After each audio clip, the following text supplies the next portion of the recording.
يا حامل القرآن، قد خصك الرحمن بالفضل والتيجان. الذين لا يؤمنون بالآخرة أعتدنا لهم عذابا أليما.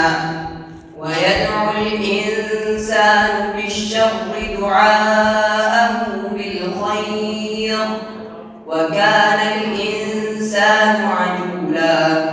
وجعلنا الليل والنهار آيتين فمهونا آية الليل وجعلنا آية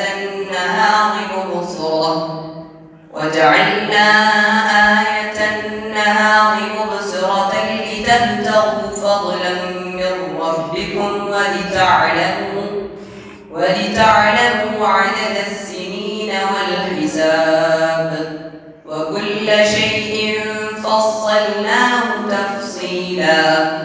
وكل إنسان ألزمناه طائره في عنقه، ونخرج له يوم القيامة كتابا يلقاه منشورا.